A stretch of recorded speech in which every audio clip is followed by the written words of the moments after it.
Assalamualaikum warahmatullahi wabarakatuh. Perkenalkan, nama saya Awalia Sreningsi, putri dari Bapak Hajaman dan Ibu Wisnawati. Alamat Sungai Kinjil. Bismillahirrahmanirrahim. Wa sunanuhu, adapun sunah-sunah wudu, ayil wudu, yani wudu. Itu asratu asya'a, ada 10 perkara. Wa fi ba'di nusakil matni, dari itu di sebagian tulisan matan. Asru isolin, ada pun 10 perkara. At-tasmiyata, yakni membaca basmalah awalahu pada awal wudu. Wa aqalluha, dan ada pun paling sedikitnya bismillah, itu bismillah, lafaz bismillah. Wa akmaluha, dan ada pun paling sempurnanya bismillah, itu bismillahirrahmanirrahim, lafaz bismillahirrahmanirrahim.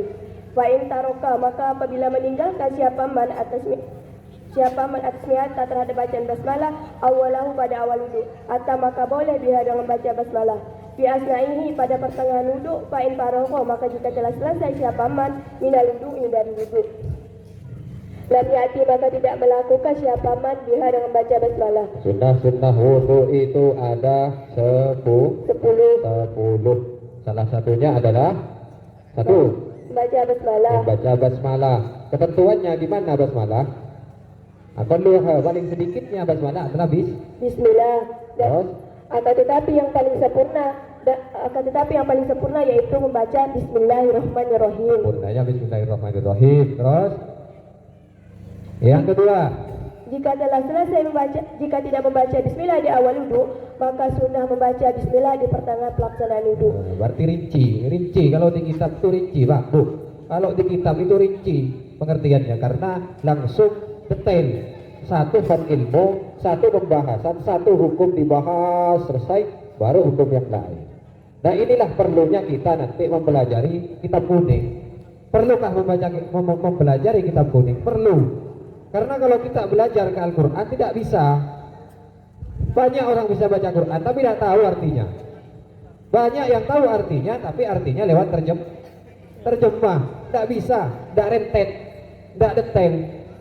Seperti contoh, wala taqul lahuma uffin wala tanharhuma. Kalau kita kepada kedua orang tua tidak boleh mengatakan atau apa. Istilahnya membentak. Nih. Bahasa gitu. Jong, Rasulullah ribut. Aduh, apa Bu? Tak boleh seperti itu. Di dalam Al-Quran redaksinya seperti itu. Tapi kalau kita pahami secara redaksinya saja, tapi kita tidak mempelajari bagaimana nanti penjelasannya ke bawah lagi, kita juga perlu memahami ilmu-ilmu yang lain. Kita harus paham ilmu balaghah, salah satunya ilmu nahwu dan ilmu sorof seperti yang dipelajari anak-anak ini. Nah, kalau kita mengartikan tidak boleh berkata membentak orang tua.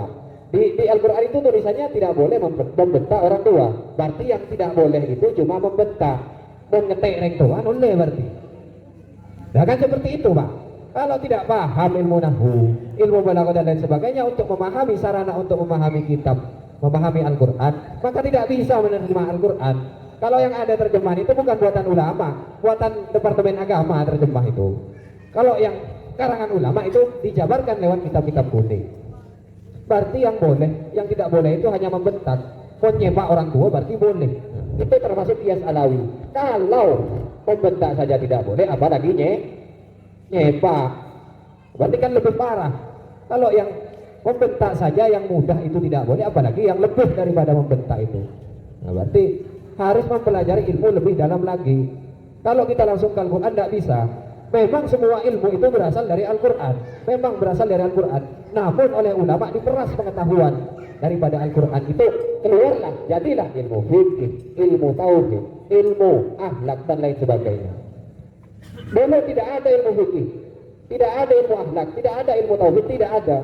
Yang ada langsung Al-Quran. Jadi apa-apa ikut Al-Quran, jadi bingung, tidak detail, tidak rinci. Maka oleh ulama diperas pengetahuan yang ada di dalam Al-Quran dengan ilmu-ilmu para ulama itu. Kemudian keluarlah kitab-kitab klasik, kitab-kitab kuning, ada ilmu fikih dan lain sebagainya. Maka mempermudah terhadap umat agar bisa memahami syariat dengan mudah. Benda yang mudah kitab kuning ini saja biasanya masih diterjemah, apalagi Al-Quran mau langsung dipahami. Yang kitab kuning ini saja tidak semua ngerti, harus ngaji dulu. Kalau mau cepat ngerti gimana? Itu terjemah, masih belajar terjemah kitab kuning. apalagi langsung ke Al-Quran. Tidak bisa, harus melalui kitab-kitab klasik. Kalau belajar Al-Quran langsung tidak bisa, harus melalui proses-proses yang sudah disediakan oleh para ulama, melalui fan-fan ilmu tersebut. Yuk lanjut. Penjelasan yang berikutnya membasuh kedua telapak tangan hingga kedua pergelangan tangan sebelum berkumur-kumur. Dan sunnah membasuh kedua telapak tangan sebanyak 3 kali. Jika masih ragu terhadap kesucian kedua telapak tangan, sebelum memasukkan kedua telapak tangan ke dalam wadah yang menampung air yang kurang dari 2 kullah, sehingga jika kita belum membasuh kedua telapak tangan, maka bagi kita dimakruhkan untuk memasukkan kedua telapak tangan kita ke dalam wadah. Jika kita telah yakin terhadap kesucian kedua telapak tangan kita tadi, maka bagi kita tidak dimakruhkan untuk memasukkan kedua telapak tangan kita ke dalam wadah yang menampung air yang kurang dari 2 kullah. Yo. Penjelasan yang berikut berkumur-kumur setelah membasuh kedua telapak tangan. Kesunahan Berarti berkumur-kumur setelah membasuh kedua telapak tangan. Yang kedua tadi membasuh kedua telapak tangan, sunnahnya wudu. Kemudian yang ketiga adalah berkumur. Berkumur dengan cara memasukkan air ke dalam mulut, kemudian diputar-putar kemor, kemudian disemburkan. Itu caranya. Kemudian yang keempat itu istinsak ini adalah memasukkan hidung, memasukkan air dimasukkan ke dalam hidung dengan menghirup air itu dengan nafasnya, tapi jangan kuat, begitu serna sedikit ya, terus semburkan lagi. Nah, itu istinsak. Kemudian yang kelima, mengusap seluruh bagian kepala. Yang dibaca tadi sampai mana? Sampai istinsak. Ayo dah terus lanjut. Assalamualaikum warahmatullahi wabarakatuh.